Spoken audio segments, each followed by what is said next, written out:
the kind of the generating bodhicitta. Again, bodhicitta, of course, we all know intellectually a little bit. We know that, but bodhicitta is the Sanskrit word, and it means mind of enlightenment.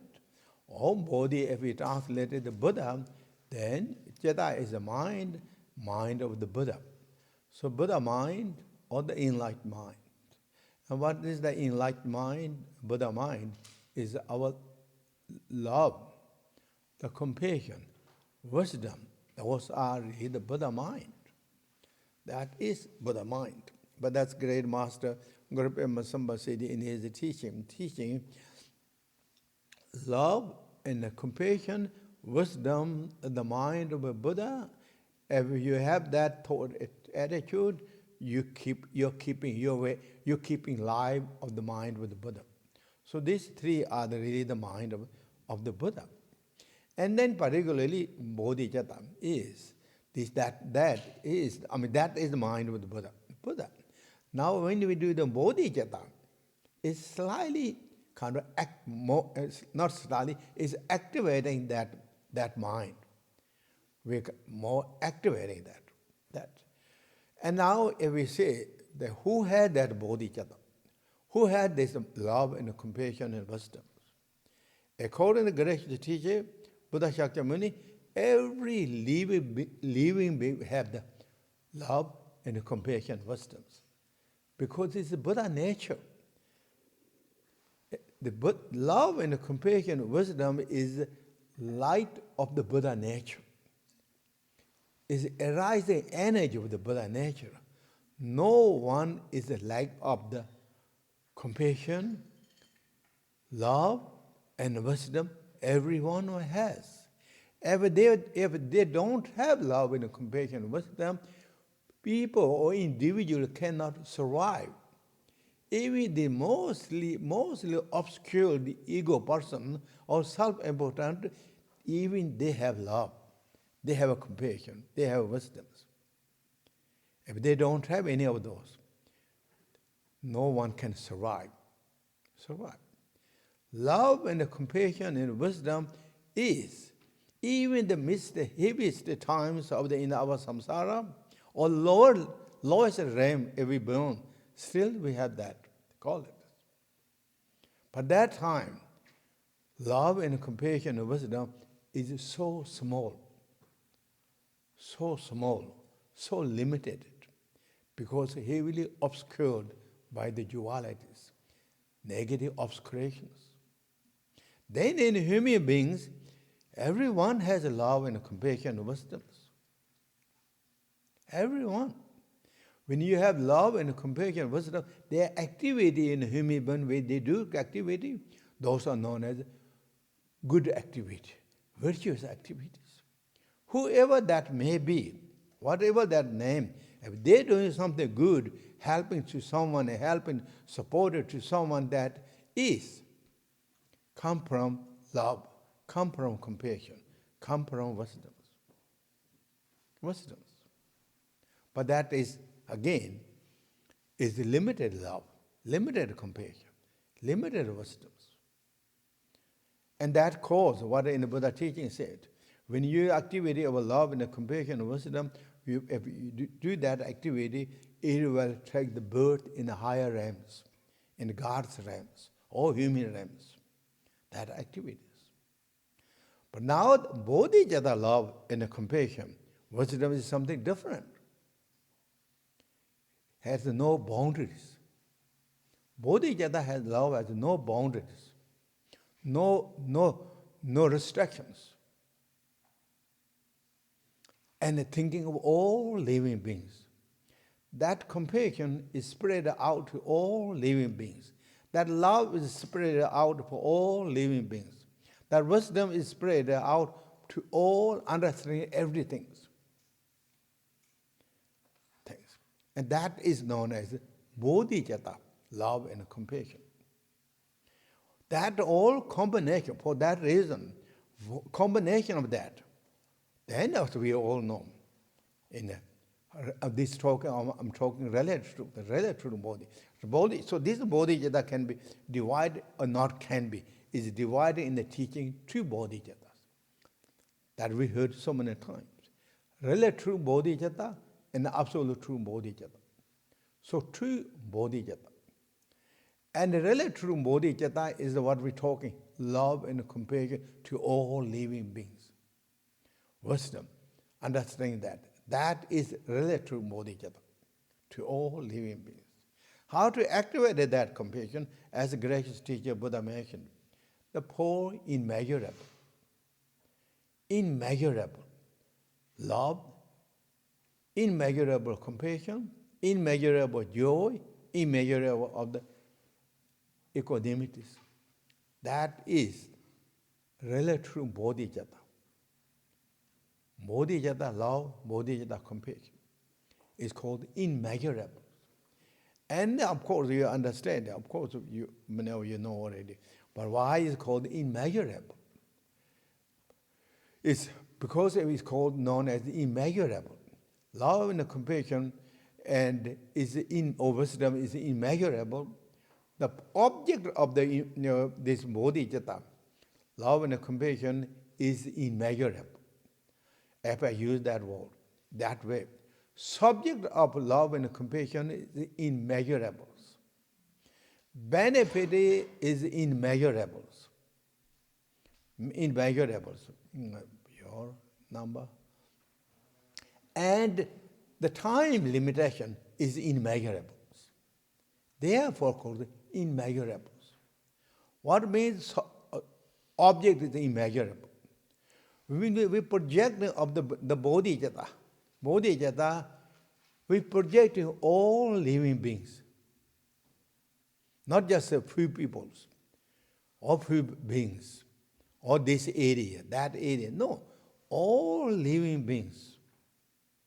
To every living being. So therefore, the object where we are focusing is immeasurable. In the Buddha teaching said that living beings has no numbers. How many beings there? No numbers. That in the teaching said that as far as space goes, that far sentient beings are existing. As far as as long or as far as the sentient beings are existing, that far or that long, that much everyone has emotions and karmas. As long as they have emotions and karmas, there is the experience of the suffering is endless. Continually goes to everyone. Therefore, feel all living beings, compassion to all living beings. This, so that. And then when we feel compassion, we are not limiting ourselves. Subject is also immeasurable to all the beings. We open the treasure of our love and compassion from our rupa, from that great emptiness, dharma dhatu, pure from beginning. There is no restriction, no shortages to all living beings. And this action is also immeasurable, or not targeted this and that to every living being. And benefit is in the teaching is also really immeasurable, even though we don't detect it immediately with our eyes and thoughts. Thought is immeasurable.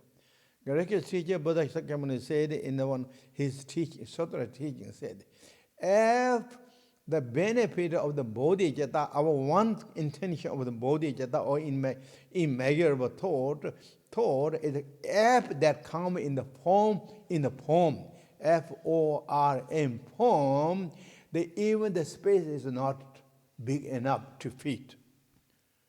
F-I-T, I believe, fit. To fit. It completely fills the whole sky. That one time our true beneficent thought or immeasurable thought, that we activated that in heart and mind, that benefit, if come in the form side, even the sky is smaller.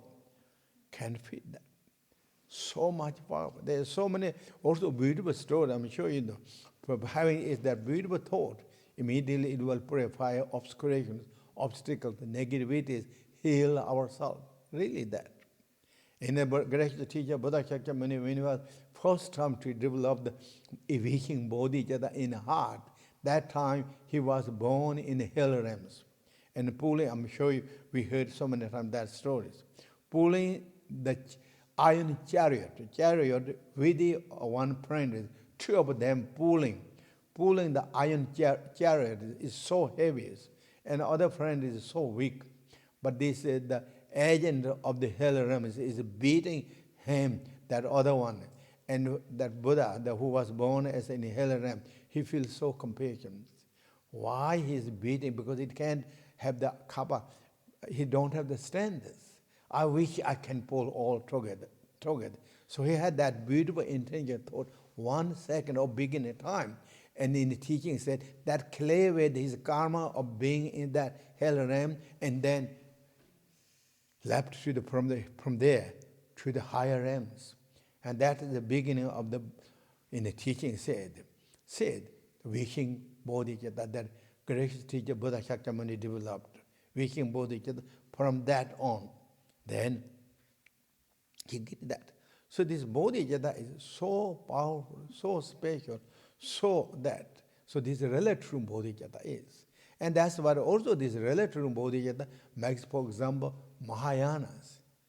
Mahayana, distinctions between Mahayana and foundation school is because of bodhicitta. What that is, bodhicitta, is relative bodhicitta. When you have the strong relative bodhicitta of this vision based upon four immeasurable, then that practitioners is known as Mahayana practitioners.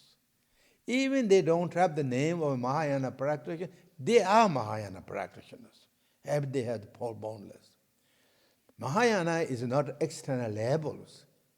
Mahayana is the measurement of the degree of our attitude and the compassions, how we develop. Those are really in the teaching said. It's truly this bodhicitta is really that. So bodhicitta, when we develop it, and we develop the time, we feel compassion, and we take the bodhicitta vows. When we take the bodhicitta vows, in the teaching said the bodhicitta compassion, the bodhicitta has two highlight. I'm not using. I said many times, three.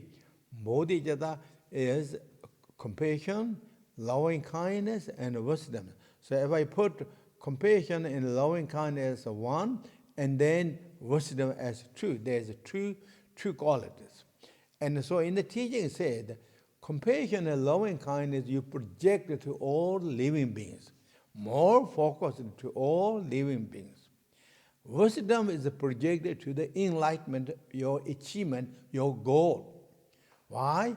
In the teaching it said, because when you have more compassion and loving kindness, you like to help all living beings, but I cannot do it. Can't help everything what you want to do. Because even our heart is completely open, but our ability is kind of fall short. For that reason, then get enlightenment. So projecting to get enlightenment so that I can benefit for all living beings, more forever, continually. So that is so one attitude. Compassion is projected to all living beings, and the wisdom is kind of projecting to get enlightenment, and the combination is then wisdom and compassion, and I'm adding loving kindness. So then that is known as wishing bodhicitta. You take the bodhicitta vows, and then practice the bodhicittas. Then when we reach it, when we will achieve the absolute bodhicitta. Absolute bodhicitta, this is absolute bodhicitta here. This teaching, for example here, second chariot of the generating bodhicitta, that this is absolute bodhicitta. We are activating absolute bodhicitta now. But when we will get absolute bodhicitta, when we, by the practice continually, we will reach the absolute Bodhichitta.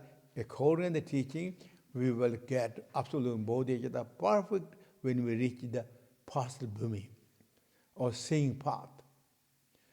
Seeing path, or first bhumi, then we have the perfect absolute Bodhichitta.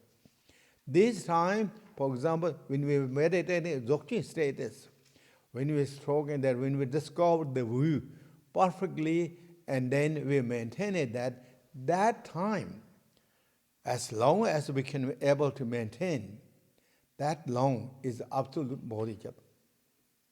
That long. So when we, for example, in this case, in the teaching mentioned, we learn looking to the lookers. Moment we look into the lookers, how long we can stay in that pristine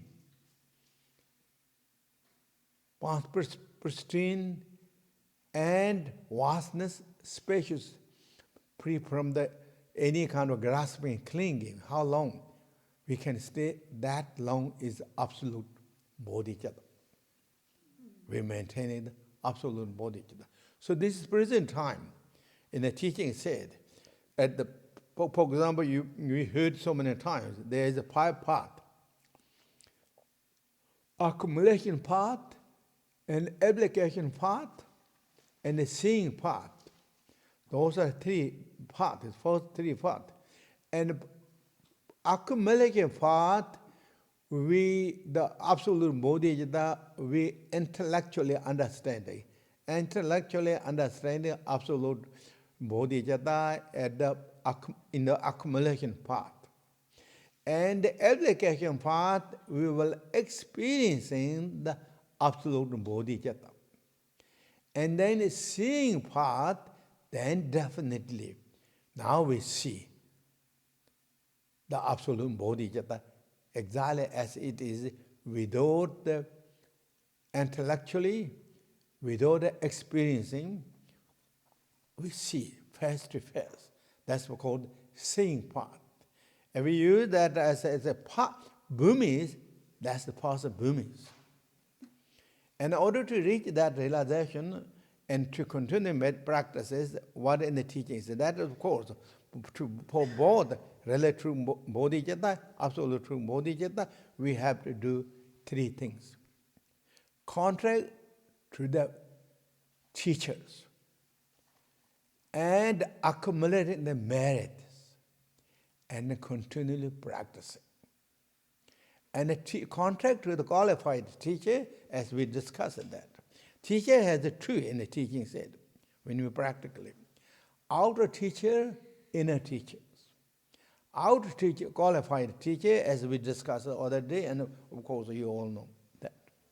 Inner teacher is what? Inner teacher is compassion. Inner teacher is loving kindness. Inner teacher is wisdoms. Inner teacher is the devotions and joy. Activated that teacher.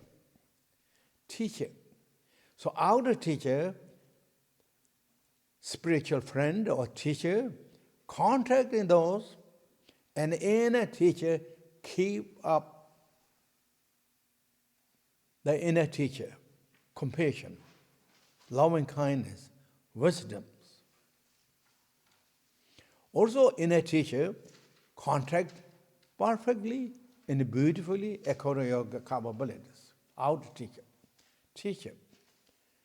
And politely, respectfully, with keen and with very, very genuine interest, like to observe as all the great masters practices. Then with that, preserving the inner teacher, joy and devotion and bodhicitta, and all that really kept that. With that, then practicing, meditating, continue as you receive. And then I said that on third one or the second one, I said accumulate the merits. Don't give up the meritorious activities. Meritorious activity is concluded in the 6 paramatas, particularly first three paramatas or four paramatas. What are those?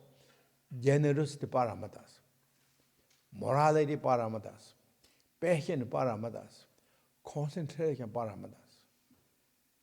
That is the old accumulation merit practices. Then meditating on the Dzogchen is what's the merit is. Keep the true merit by joyful effort paramata. Continually keeping up.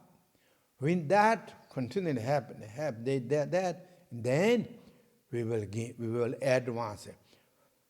First path, second path, and then third path. We will advance continually. Then discover the absolute bodhicitta, true absolute bodhicitta. Absolute bodhicitta is exactly Dzogchen teaching, as in teaching here said this. Practice Dzogchen meditation or Mahamudra meditations. That is the absolute bodhicitta.